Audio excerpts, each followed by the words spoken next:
चलिए बाजार की तरफ रुख करते हैं और एक खास मेहमान हमारे साथ जुड़ चुके हैं mister Motilal Oswal, chairman MOFSL के। Mister Oswal, very good afternoon. आपका first reaction on the RBI policy. RBI ने सरप्राइज तो नहीं किया बाजार को, उम्मीद थी 25 बेसिस पॉइंट की कट की, वो आ चुका है। अब बाजार कैसे बिहेव करेगा? आपको लगता है कि अपनी बढ़त जो है वो निफ्टी कायम रखेगा? देखिए, RBI की तरफ से हमको आशा थी कि रेपो रेट मतलब इंटरेस्ट रेट कम करेंगे और एक CRR SLR रेट में भी थोड़ी घटत होगी, लेकिन आई थिंक नहीं हुई है। खाली रेट को कम किया है, वो एक अच्छा सिग्नल है और एक्सपेक्टेशन थी उतनी थी। लेकिन आई थिंक बाजार को एक निराशा हुई कि RBI ने जो एक स्टेटमेंट दिया है कि भाई आगे जाके ये जो करंट अकाउंट डेफिसिट की पोर्शन काफ़ी अलार्मिंग है, सो वो RBI को सोच सकती है कि फ्यूचर में ऐसी कुछ कट आवे कि नहीं आवे। तो उससे बाजार को थोड़ा सा एक डिसअपॉइंटमेंट हुआ है और लोगों को एक लग रहा है कि जो एक इंटरेस्ट रेट कट का जो एक माहौल बन रहा था वो शायद अभी रुक जाएगा।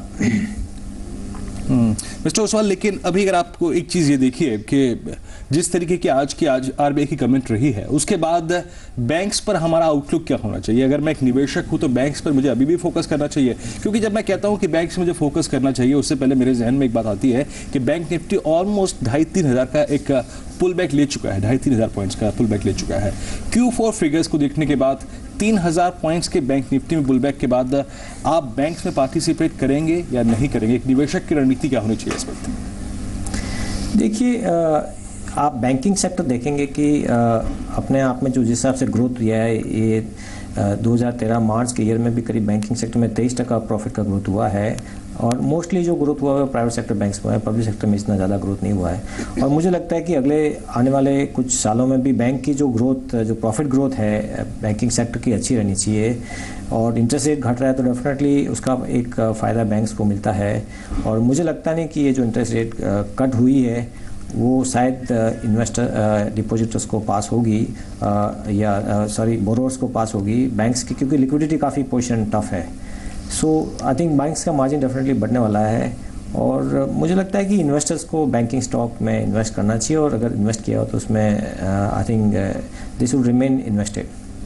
नितेश चांद भी हमारे साथ जुड़ चुके हैं। वेरी गुड आफ्टरनून नितेश, इन लेवल्स पे आप क्या करेंगे? 5965 का स्तर है निफ्टी का, करीबन 34 पॉइंट्स डाउन एंड 5600 के नीचे हम आ चुके हैं। आपको लगता है कि थोड़ा दबाव और बढ़ेगा बाजार पे? ये तो देखिए कि ये अगर दबाव नहीं भी बढ़ता है तो उससे कोई फर्क नहीं पड़ता, क्योंकि ये थर्ड कंसेक्यूटिव वीक है जहाँ पे मार्केट एक अपर लेवल पे ट्रेड कर रहा है, एक पॉजिटिव नोट के साथ ट्रेड कर रहा है। तो जो इंपॉर्टेंट फैक्टर्स या इवेंट्स या फिर जो पॉजिटिव ट्रिगर्स थे वो सारे के सारे for the time being prices में फैक्टर हो चुके हैं। तो अब यहाँ से जो इनहेरेंट स्ट्रेंथ रहेगी इंडिविजुअल स्टॉक्स की एज फ्रंट लाइन में as well as mid cap में, वही मार्केट को ड्राइव करेंगे। तो यहाँ पे हो सकता है कुछ समय के लिए मार्केट कंसोलिडेट करे। जब तक ये कंसोलिडेशन 5850 के ऊपर निफ्टी में चल रहा है, जो ओवरऑल जो फॉर्मेशन है, जो डायरेक्शन है मार्केट का, ये पॉजिटिव बना रहेगा। लेकिन अगर इसके नीचे 5850 के नीचे जाता है तो फिर थोड़ा सा time based correction market witness कर सकता है। ओवरऑल जो चार्ट्स इंडिकेट कर रहे हैं कि मार्केट को थोड़ा सा साइडवेज हो जाना चाहिए, एक माइल्ड करेक्शन विटनेस करना चाहिए, उसके बाद का नेक्स्ट जो अपमूव रहेगा वो सस्टेनेबल रहना चाहिए। जी हाँ, इस बीच एक स्टॉक देखिए, अगर आप ट्रेडर हैं, आप कुछ अच्छे पिक्स आइडेंटिफाई करना चाहते हैं, फोकस करिए Adani ports and special economic zone पे। करीब 156-80 पे काउंटर ये तो डे हाई पे है।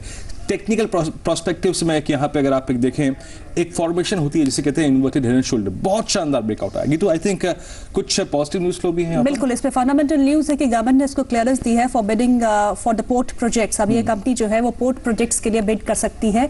ये एक बड़ा राहत जो है इस कंपनी को मिला है। 3 साल से कंपनी को इंतजार था इस क्लियरेंस के लिए और फाइनली ये क्लियरेंस जो है उसको सरकार से मिल चुकी है। आज 12:30 काउंटर भी हमारा अदानी पोर्ट्स था जहाँ पे टारगेट हिट हो गया था कॉल के दौरान ही। So it's a good counter fundamentally as well as technically. जी हाँ, अगर आप वॉल्यूम टेंडेंसी को देखें तो वॉल्यूम से भी थे काफी 2 दिन में अच्छे रहे हैं। नितेश, बहुत संक्षेप में आपका आउटलुक चाहूंगा अदानी पोर्ट्स पे। नेक्स्ट पॉसिबल टारगेट क्या हो सकता है?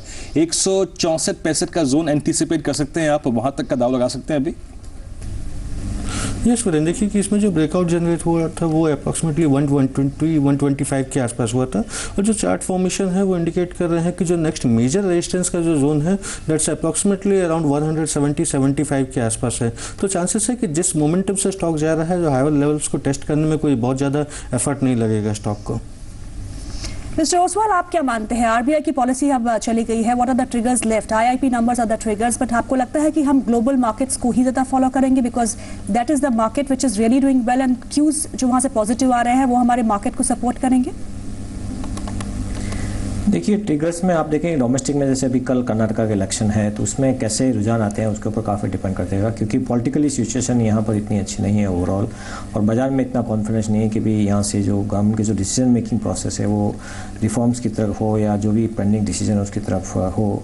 सो पॉलिटिकली डेफिनेटली एक थोड़ा सा चिंता का विषय है यहाँ पर डोमेस्टिक में। आई थिंक इंटरनेशनल मार्केट में से क्रूड, जैसे आपने पहले भी बताया, आपने अपने चैनल में बताया कि क्रूड के भाव आई थिंक काफ़ी नीचे गिरे हैं तो इंडिया को बहुत फ़ायदा होगा। सो क्रूड का मूवमेंट शॉर्ट टर्म में कैसे रहता है।